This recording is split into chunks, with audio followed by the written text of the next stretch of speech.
Good morning friends and students. आज हम आधुनिक कविता भाग दो में दूसरी कविता को देखेंगे। गहने कुवेंपु इसके कवि हैं। कुवेंपु कन्नड़ के कवि हैं। ಸೊ ಕುವೆಂಪು ಬಗ್ಗೆ ಬಹಳಷ್ಟು ಜನರಿಗೆ ಗೊತ್ತಿಲ್ಲದೆ ಇರೋರು ಬಹಳ ಕಡಿಮೆ ಅಂತ ಅಂದ್ಕೊಳ್ತಾನೆ. ಕುವೆಂಪು ಅನ್ನೋರ ಪೂರ್ತಿ ಹೆಸರು ಕುಪ್ಪಳ್ಳಿ ವೆಂಕಟಪ್ಪ ಪುಟ್ಟಪ್ಪ ಅಂತ ಹೇಳಿ.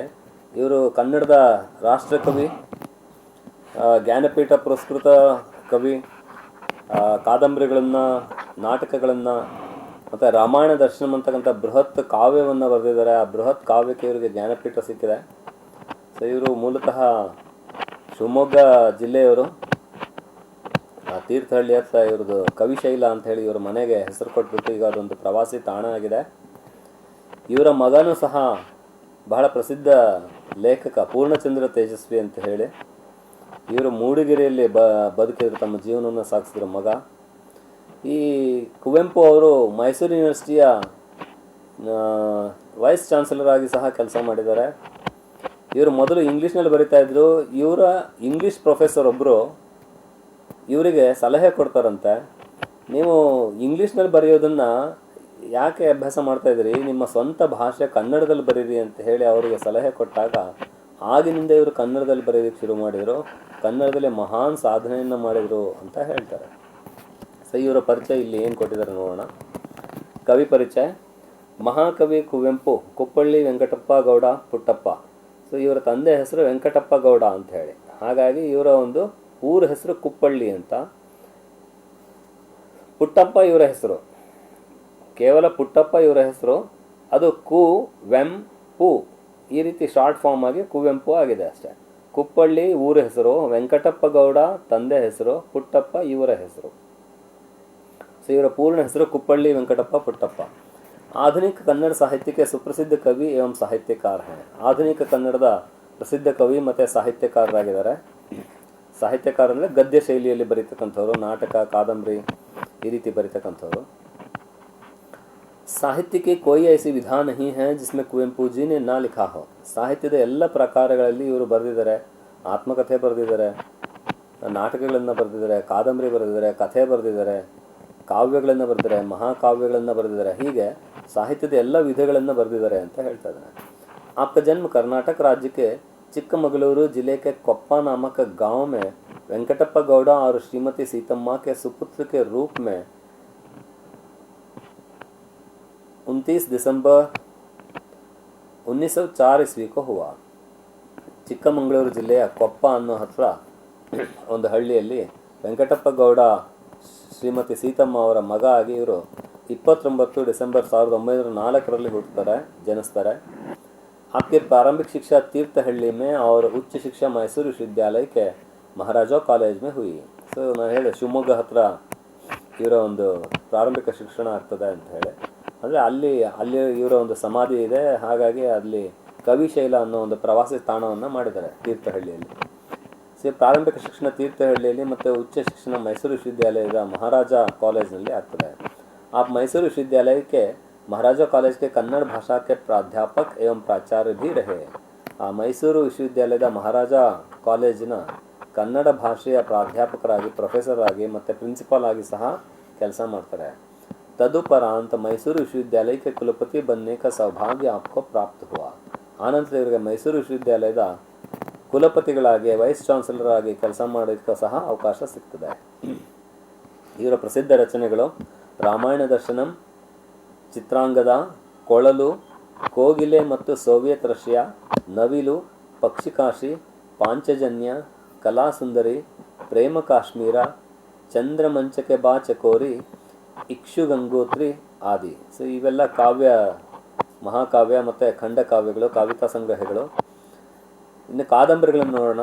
ಕಾನೂರು ಸುಬ್ಬಮ್ಮ ಹೆಗ್ಗಡತಿ, ಮಲೆಗಳಲ್ಲಿ ಮದುಮಗಳು ಇವೆರಡು ಬಹಳ ಪ್ರಸಿದ್ಧ ಉಪನ್ಯಾಸಗಳು.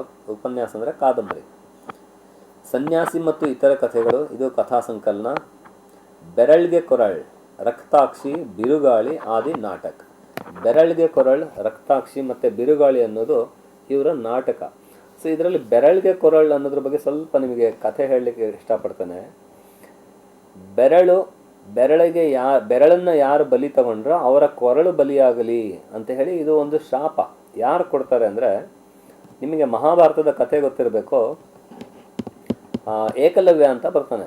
ಏಕಲವ್ಯ ಅಂತಕ್ಕಂಥ ಒಬ್ಬ ಮಗುವಿಗೆ ದ್ರೋಣಾಚಾರ್ಯರು ಶಿಕ್ಷಣವನ್ನು ಕೊಡಲಿಕ್ಕೆ ಆಗೋದಿಲ್ಲ ಅಲ್ಲಿ. ಯಾಕೆಂದರೆ ಅವರು ರಾಜಕುಮಾರರಿಗೆ ಮಾತ್ರ ಶಿಕ್ಷಣ ಕೊಡಬೇಕು ಅನ್ನೋದು ಒಂದು ಒಪ್ಪಂದ ಆಗಿರ್ತದೆ ಭೀಷ್ಮನ ಜೊತೆಗೆ. ಹಾಗಾಗಿ ಇವನು ಕಾಡಿನ ಬೇಟೆಗಾರರ ಮಗ, ಯಾರು ಏಕಲವ್ಯ. ಹಾಗಾಗಿ ಅವನಿಗೆ ಶಿಕ್ಷಣ ಕೊಡೋದಿಲ್ಲ ಅಂತ ನಿರಾಕರಿಸ್ತಾರೆ. ಆದರೆ ಆ ಏಕಲವ್ಯ ದ್ರೋಣಾಚಾರ್ಯರ ಒಂದು ಮೂರ್ತಿಯನ್ನು ಮಾಡಿಕೊಂಡು ಅದರ ಮುಂದುಗಡೆಗೆ ಬಿಲ್ಲಿನ ಅಭ್ಯಾಸವನ್ನು ಮಾಡ್ತಾನೆ, ಬಿಲ್ಲು ಬಾಣದ ಒಂದು ಅಭ್ಯಾಸವನ್ನು ಮಾಡ್ತಾನೆ. ಸೊ ಆ ಬಿಲ್ಲು ಬಾಣದ ಅಭ್ಯಾಸ ಮಾಡ್ತಾ ಇರಬೇಕಾದ್ರೆ ಒಮ್ಮೆ ದ್ರೋಣಾಚಾರ್ಯರು ತಮ್ಮ ಶಿಷ್ಯಂದರ ಜೊತೆಗೆ ಕಾಡಿಗೆ ಬರ್ತಾರೆ. ಕಾಡಿಗೆ ಬಂದಾಗ ಇವರ ಜೊತೆಗಿದ್ದಂತಹ ಬೇಟೆಯ ನಾಯಿ ಬೊಗಳ್ಕೊಂತ ಮುಂದೆ ಹೋಗ್ತದೆ. ಅದು ಮುಂದೆ ಹೋದಾಗ ಅಲ್ಲಿ ಏಕಲವ್ಯ ಅಭ್ಯಾಸ ಮಾಡ್ತಾ ಇರ್ತಾನೆ, ಬಿಲ್ಲು ಬಾಣದ ಅಭ್ಯಾಸ ಮಾಡ್ತಾ ಇರ್ತಾನೆ. ಆ ನಾಯಿಯ ಬೊಗಳುವಿಕೆ ಅವನಿಗೆ ಡಿಸ್ಟರ್ಬ್ ಆಗ್ತದೆ. ಆಗ ಅವನು ಎಷ್ಟು ಮಟ್ಟಿಗೆ ಬಾಣ ಬಿಡ್ತಾನೆ ಅಂದರೆ, ಒಂದು ಹನಿ ರಕ್ತ ಬರದೇ ಇರೋ ಹಾಗೆ ಬಾಣಗಳಿಂದ ನಾಯಿಯ ಬಾಯಿಯನ್ನು ಮುಚ್ತಾನೆ. ಅಂದರೆ ಅಷ್ಟೊಂದು ಬಾಣಗಳನ್ನು ಬಾಯಿ ಒಳಗಡೆಗೆ ಫಿಕ್ಸ್ ಮಾಡ್ತಾನೆ ಅವನು. ಇಷ್ಟು ನಿಪುಣತೆಯಿಂದ ಬಾಣ ಬಿಟ್ಟಿರೋದ್ರಿಂದ ಆ ನಾಯಿ ವಾಪಸ್ ದ್ರೋಣಾಚಾರ್ಯ ಹತ್ರ ಬಂದಾಗ ಎಲ್ರಿಗೂ ಆಶ್ಚರ್ಯ ಆಗ್ತದೆ. ಒಂದು ಹನಿ ರಕ್ತ ಇಲ್ಲದೆ ಇವನು ಬಾಯಿ ಮುಚ್ಚಿಸಿದ್ದಾನೆ, ಬಾಯಿ ತುಂಬ ಬಾಣಗಳನ್ನು ತುಂಬಿಸಿದ್ದಾನೆ ಅಂತ ಹೇಳಿ. ಅದು ಯಾರಿರ್ಬೋದು ಅಂತ ಹುಡುಕೊಂಡು ಹೋಗ್ತಾರೆ. ಅಲ್ಲಿ ಏಕಲವ್ಯ ಸಿಗ್ತಾನೆ. ಆ ಏಕಲವ್ಯ ನನ್ನ ಪರಿಚಯ ಆಗ್ತಾರೆ. ಯಾರು ನೀನು ಅಂತ ಅವನ ಪರಿಚಯವನ್ನು ಕೇಳ್ತಾರೆ. ಯಾರು? ದ್ರೋಣಾಚಾರ್ಯ. ನಾನು ದ್ರೋಣ ಶಿಷ್ಯ ಏಕಲವ್ಯ ಅಂತ ತನ್ನ ಪರಿಚಯವನ್ನು ಹೇಳ್ತಾನೆ. ಆಗ ದ್ರೋಣಾಚಾರ್ಯಗೆ ಆಶ್ಚರ್ಯ ಆಗ್ತದೆ. ನೀನು ನನ್ನ ಶಿಷ್ಯ ಹೇಗೆ ಆಗ್ತೀಯಾ? ನಾನು ನಿನಗೆ ವಿದ್ಯಾಭ್ಯಾಸವನ್ನೇ ಕಲಿಸಿಲ್ವಲ್ಲ ಅಂತ ಹೇಳ್ತಾನೆ. ಆಗ ಅವನು ಆ ಮೂರ್ತಿಯನ್ನು ತೋರಿಸ್ತಾನೆ. ಮಣ್ಣಿನಿಂದ ಮಾಡಿರ್ತಕ್ಕಂಥ ಮೂರ್ತಿ, ದ್ರೋಣಾಚಾರ್ಯನ ಮೂರ್ತಿ. ಇದೇ ನನಗೆ ಮಾರ್ಗದರ್ಶನ ಮಾಡ್ತದೆ. ನಾನು ಇದರ ಒಂದು ಮಾರ್ಗದರ್ಶನದಲ್ಲೇ ನಿಮ್ಮನ್ನೇ ಗುರುಗಳನ್ನಾಗಿ ಮಾಡಿಕೊಂಡು ನಾನು ವಿದ್ಯಾಭ್ಯಾಸ ಮಾಡ್ತಾ ಇದ್ದೇನೆ. ಸೊ ಈ ಡಿಸ್ಟೆನ್ಸ್ ಎಜುಕೇಷನ್ ಅನ್ನೋದು ಏಕಲವ್ಯನಿಂದ ಶುರುವಾಯಿತು ಅಂತ ಹೇಳ್ತಾರೆ. ಆಗಿನ ಕಾಲದಲ್ಲೇ ಇತ್ತದು ಡಿಸ್ಟೆನ್ಸ್ ಎಜುಕೇಷನ್ ಅಂತ ಹೇಳಿ. ಅದೇ ಗುರುಗಳಿಲ್ಲದೆ ಗುರುಗಳ ಒಂದು ಫೋಟೋ ಹಾಕ್ಕೊಂಡು ಅವನು ವಿದ್ಯಾಭ್ಯಾಸ ಕಲ್ತಿದ್ದು ಅಂತ. ಇಲ್ಲಿ ಇನ್ನೊಂದು ಸಮಸ್ಯೆ ಶುರು ಆಗುತ್ತೆ ದ್ರೋಣಾಚಾರ್ಯರಿಗೆ. ಅವರು ಅರ್ಜುನನಿಗೆ ಒಂದು ಮಾತನ್ನು ಕೊಟ್ಟಿರ್ತಾರೆ. ಯಾಕೆ ಆ ಮಾತನ್ನು ಕೊಡ್ತಾರೆ ಅನ್ನೋದಕ್ಕೂ ಒಂದು ಕಥೆ ಬರ್ತದೆ. ಅರ್ಜುನ ಬಹಳ ಶಾರ್ಪ್, ಬಹಳ ಇಂಟೆಲಿಜೆಂಟ್. ಅವನು ತನ್ನ ಅಣ್ಣ ಭೀಮ ಅವನಿಗೆ ರಾತ್ರಿ ಹೊತ್ತು ಹೊಟ್ಟೆ ಹಸಿದಾಗ ಯಾರಿಗೂ ಹೇಳದೆ ಹೋಗಿ ಊಟ ಮಾಡ್ತಾ ಇರ್ತಾನೆ ಒಮ್ಮೆ. ಆಗ ಅರ್ಜುನಿಗೆ ಆಶ್ಚರ್ಯ ಆಗುತ್ತೆ. ಅಲ್ಲ, ಕತ್ತಲಲ್ಲಿ ನಿನಗೆ ಹೇಗೆ ಗೊತ್ತಾಗ್ತದೆ ನಿನ್ನ ಬಾಯಿ ಇಲ್ಲೇ ಇದೆ ಅಂತ ಹೇಳಿ? ಆ ಬಾಯಿಗೆ ಕರೆಕ್ಟಾಗಿ ತುತ್ತು ಯಾಕೆ ಹೇಗೆ ಇಟ್ಕೊಳ್ತೀಯ ಅಂತ ಕೇಳಿದಾಗ ಭೀಮ ಹೇಳ್ತಾನೆ, ಅದಕ್ಕೆ ಹಾಕಬೇಕು ಅಭ್ಯಾಸ, ನಮ್ಮ ಬಾಯಿ ನಮಗೆ ಗೊತ್ತೇ ಇರ್ತದೆ ಅಂತೇಳಿ. ಆಗ ಅರ್ಜುನಿಗೆ ಫ್ಲ್ಯಾಶ್ ಆಗ್ತದೆ. ನಾವು ಅಂದರೆ ಕಣ್ಣು ಕಾಣದೇ ಇದ್ದಾಗಲೂ ನಾವು ನಮ್ಮ ಕೈ ನಮ್ಮ ಬಾಯಿಗೆ ತಲುಪುತ್ತೆ ಅನ್ನೋದಾದರೆ, ಆ ಕತ್ತಲಲ್ಲಿ ನಾನು ಎಲ್ಲಿಗೆ ಬಾಣ ಬಿಟ್ರೂ ಆ ಬಾಣ ತಲುಪಬೇಕಲ್ವಾ ಅಂತ ಹೇಳಿ. ಹಾಗೆ ಅವನು ಕತ್ತಲದಲ್ಲೇ ಅಭ್ಯಾಸ ಮಾಡ್ತಾ ಇರ್ತಾನೆ ಒಮ್ಮೆ. ಅದನ್ನು ನೋಡಿ ದ್ರೋಣಾಚಾರ್ಯರಿಗೆ ಆಶ್ಚರ್ಯ ಆಗ್ತದೆ. ನೀನು ಹೇಗೆ ಇದನ್ನು ಮಾಡ್ತಾ ಇದೀಯಾ, ಯಾಕೆ ಮಾಡ್ತಾ ಇದೀಯಾ ಅಂದಾಗ ತನ್ನ ಅಣ್ಣನ ಒಂದು ಊಟದ ಉದಾಹರಣೆಯನ್ನು ಕೊಟ್ಟು ಹೇಳ್ತಾನೆ, ನಾನು ಇದಕ್ಕೋಸ್ಕರ ಅಭ್ಯಾಸ ಮಾಡ್ತಾ ಇದ್ದೀನಿ ಅಂತ. ಆಗ ಅವರಿಗೆ ಬಹಳ ಖುಷಿ ಆಗ್ತದೆ.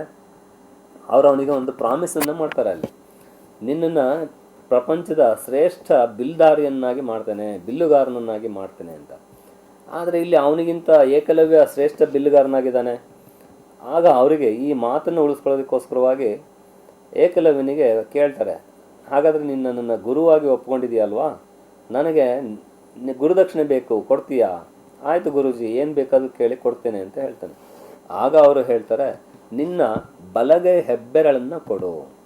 ಯಾಕೆ ಆ ಬಲಗೈ ಹೆಬ್ಬೆರಳು ಕೇಳ್ತಾರೆ ಅಂದರೆ, ಬಿಲ್ಲಿನಿಂದ ದಾರವನ್ನು ಎಳೆಯೋದಕ್ಕೆ ಮತ್ತು ಗುರಿಯನ್ನು ಇಡೋದಕ್ಕೆ ಈ ಬಲಗೈ ಹೆಬ್ಬೆರಳು ಬಹಳ ಇಂಪಾರ್ಟೆಂಟ್. ಅದಿಲ್ಲದೆ ಇದ್ದರೆ ನಾವು ಗುರಿಯನ್ನು ಇಡೋದಕ್ಕೆ ಸಾಧ್ಯ ಆಗೋದಿಲ್ಲ.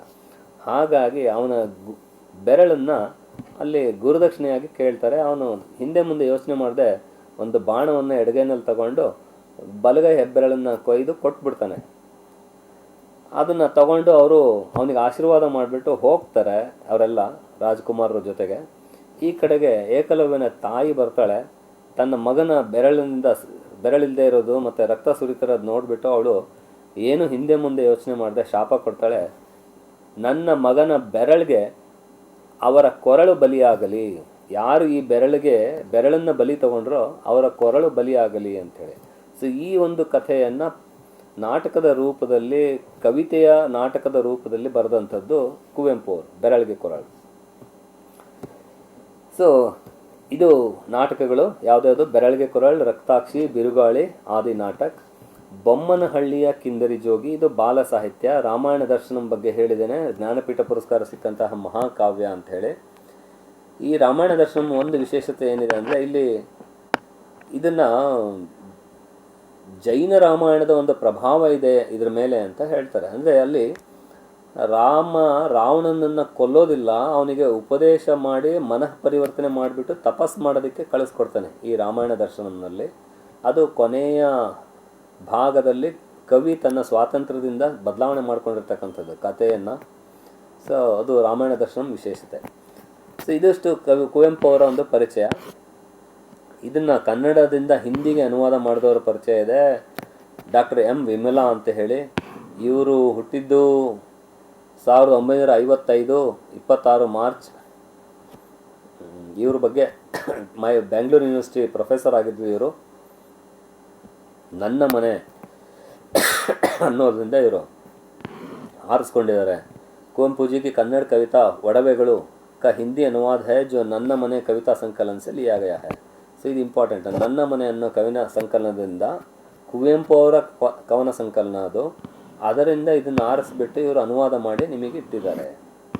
ಸೊ ಇಲ್ಲಿ ಮಕ್ಕಳೇ, ಹಿಂದಿನಲ್ಲಿ ನಾವು ಹಿಂದಿ ವರ್ಷನ್ ಪದ್ಯವನ್ನು ನೋಡೋದಕ್ಕಿಂತ ಮುಂಚೆ ಐ ಥಿಂಕ್ ಕನ್ನಡವನ್ನು ಒಮ್ಮೆ ನಾವು ನೋಡಿಬಿಟ್ರೆ ಇದರಲ್ಲಿ ಕನ್ನಡದ್ದು ಕೊಟ್ಟಿದ್ದಾರೆ, ಏನಿದೆ ಮೂಲ ವರ್ಷನ್ ಅಂಥೇಳಿ, ಒಡವೆಗಳು ಅಂಥೇಳಿ.